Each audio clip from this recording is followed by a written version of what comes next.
Nothing escalates F1's development war among the top teams quite like the deluge of developments synonymous with the start of F1's European season. Red Bull, Ferrari, Mercedes and Aston Martin all introduced a significant number of new parts at Imola, and even McLaren, which had brought a major package to the previous race in Miami, had some circuit-specific changes here. Red Bull has just about kept itself on top through all that, but there are real signs of it starting to look more vulnerable, with McLaren so nearly making it 2 wins in a row. Max Verstappen and Red Bull had to recover from a difficult start to F1's Imola weekend to win, and while the result on paper looks like a return to normality after Lando Norris's win in Miami, the reality is that Red Bull is under pressure. The Red Bull RB20 that won at Imola featured upgrades to the front wing and nose as well as the floor. These are subtle changes. Red Bull technical director Pierre Vacher described the modifications as interesting, adding that the upgrade isn't as apparent from the outside. There are tweaks to the chord length of the top 2 front wing flaps to improve the downstream airflow to the leading edge of the floor, and the end plate profile modified to increase the outwash effect slightly. The floor edge detail has been modified with the spacing of the vanes slightly increased, and the more significant change is further forward, where the upper surface of the floor has been lowered to increase the airflow between the lower surface of the radiator inlet. There are also tweaks to the rear suspension fairings and brake duct vanes to generate extra downforce that's applied directly to the tyre contact patch. So, has F1's dominant force moved the goalposts yet again? It didn't look that way as the Imola weekend began, or with how it ended.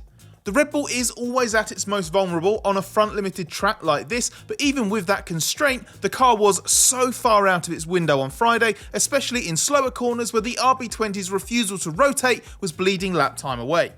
A few setup changes and more front wing improved the car on medium tyres in second practice, but it was borderline uncontrollable at the rear on the softs. A radical rethink for Saturday was needed, and gradually Red Bull managed to refine its aero balance and mechanical setup to better suit the aero upgrade and the demands of the track, which brought the car back into its window over 1 lap. But new problems became apparent in the race, as Verstappen went from being in complete control in the first stint to struggling the longer the second stint on hards went on, and it left him feeling like he was driving on ice. He only just managed to hang on from Norris and admitted after he crossed the line that he'd had to work hard for that one, a sentiment he hasn't shared for quite a while. The fact this weekend turnaround was achieved while keeping the upgrades on the car was important for Red Bull. It shows they worked, and it gives the team the knowledge it needs to define its future development trajectory. That development is needed. Despite Verstappen's early 2024 domination, Vacher admitted that there is pressure to add performance. Red Bull's already been beaten twice this season, on weekends it hasn't been perfect, and this could well start to happen in normal races too, as it very nearly did here. McLaren ran Red Bull so close despite bringing little in the way of upgrades to Imola. It already introduced a comprehensive upgrade package that Zak Brown characterised as almost a B-spec in Miami that contributed to Lando Norris's breakthrough win there. The main difference at Imola was that Oscar Piastri had the full upgrade too, having only had a partial update in Miami. McLaren did bring a couple of circuit-specific upgrades, namely a modified rear wing creating more aerodynamic load with tweaks to the underside and end plate area, and a new beam wing, for an overall assembly that added up to an efficient downforce increase. That in itself is significant because last year McLaren struggled to bring track-specific rear wings as it was too focused on much bigger overall car packages. Despite being confident in how well the upgrade worked in Miami, which was confirmed by aero tests in FP1 at Imola, team principal Andrea Stella admitted he was surprised by how close McLaren was to Red Bull on pace. The upgrades actually giving an extra premium in terms of lap time gain thanks to intangibles such as improved driver confidence that couldn't be predicted in simulation. In the race, Norris only really briefly had to fend off pressure from the lead Ferrari of Charles Leclerc, and in the final quarter of the Grand Prix he was extremely quick, slashing Verstappen's advantage and, Norris reckons, coming within a lap or two of winning. McLaren's clearly evolved into more of a Red Bull threat, and can challenge it on tracks that suit its car's characteristics with plenty of medium and high speed corners. Where big improvements still need to be made is in slow, long duration corners, an Achilles heel the team believes can't be cured completely for another year or so at least. A Ferrari with a lot of new parts on it was third best behind Red Bull and McLaren and faded despite Leclerc briefly pressuring Norris in this race. So why did the upgraded Ferrari prove insufficient? Well, the package had been slightly oversold. There was a lot of noise online from Italian media and Ferrari fans that dubbed the car the SF24 Evo and the SF24 2.0, with claims it would gain several tenths of a second. Team principal Fred Vasseur certainly never expected the first major upgrade of the season to be such a game changer, even though it impacted the whole car from front to back. Minor changes were made to the front wing flaps as well as the rear wing, while the most significant change is to the reshaped main sidepod inlet, going to the Red Bull led overbite style.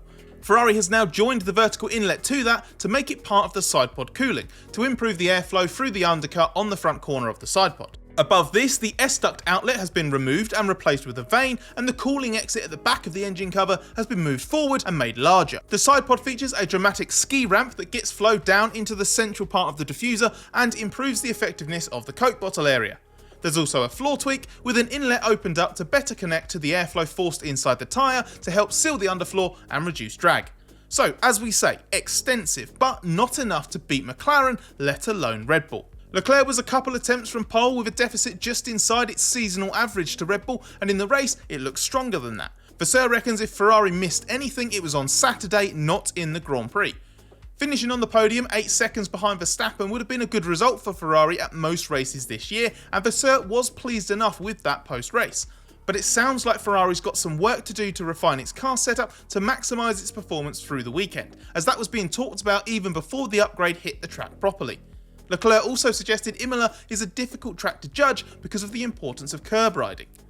The likelihood is that with Red Bull still improving its own car and McLaren's massive upgrade proving more valuable at Imola, a good but not seismic Ferrari gain simply means it remains right in the mix. Carlos Sainz was admittedly less enthusiastic. He looked a step off Leclerc all weekend and got beaten by Piastri's McLaren in the race, which he said was a struggle plagued by inconsistencies in the car's aero performance as well as some battery issues.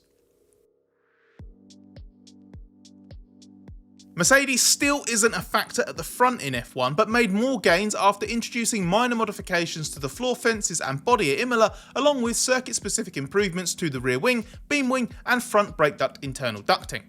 A solid Imola weekend, which ended with an unspectacular but decent run to 6th and 7th in the race, means Mercedes has moved ahead of Aston Martin in our super times averages to become the 4th fastest car of the season. Hip hip hooray.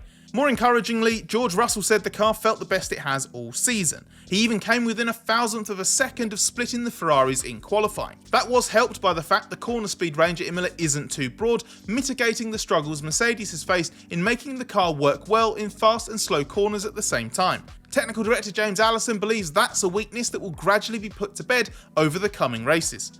Progress is too slow and Mercedes still has plenty of problems. That includes the time it's losing on the straights and the tendency to become less competitive as the weekend progresses, as Lewis Hamilton pointed out after qualifying. There's still a long way to go for Mercedes, but the Imola upgrade and performance, on top of the front wing and floor edge changes introduced for the previous round in Miami, at least shows some modest gains are being made. Mercedes describes it as a small step forward, with slight encouragement about its race pace compared to the teams ahead, but it was nothing more than that. Of the biggest teams to introduce upgrades at Imola, Aston Martin has reason to feel most concerned about its competitive standing. While not the most visually obvious tweaks, Aston declared more new parts to its car than anybody at Imola, including a revised front wing and nose, floor, diffuser, engine cover and rear corner, including modified rear suspension. It began the season fighting with Mercedes to be the 4th fastest team, with Fernando Alonso even sometimes scalping struggling cars from that top 3 group in qualifying. But a difficult Miami weekend has continued into Imola despite that extensive upgrade. Aston was at the bottom of the top 10 throughout practice and qualifying was a disaster. Alonso out in Q1 and Lance Stroll only 13th, slower than Esteban Ocon's Alpine. The tone of Stroll's post-qualifying media briefing suggested that Aston Martin's upgrade hadn't fundamentally shifted the balance of the car into an undrivable window, as happened at Austin and Mexico towards the end of 2023, but simply haven't added enough extra aerodynamic load to the car compared to the other teams. Stroll said everything was working, but it just wasn't good enough. And Alonso wasn't a relevant player in qualifying because after shunting in final practice, he went off in Q1 as well and eventually had to abort a final lap because he wouldn't have had enough fuel. Alonso then had to start the race from the pit lane after Aston Martin decided to make various setup changes in Parc Ferme. While the circumstances make a good reading of this package difficult, given the absence of Aston Martin's usual reference, the upgraded car doesn't look to be a massive immediate step forward on what went before.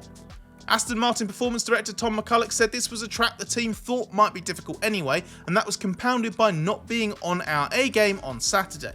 Stroll did drive well in the race to claw his way into the points, but even that just re-established Aston Martin back ahead of the midfield cars it's been beating this season anyway. It looks like it might take a bit more clean running to understand and unlock whatever potential the team does see in these new parts. But Aston will be hoping that understanding comes quickly on tidier weekends to come, and that this isn't foreshadowing a repeat of that nightmare upgrade blip that blighted the latter part of 2023.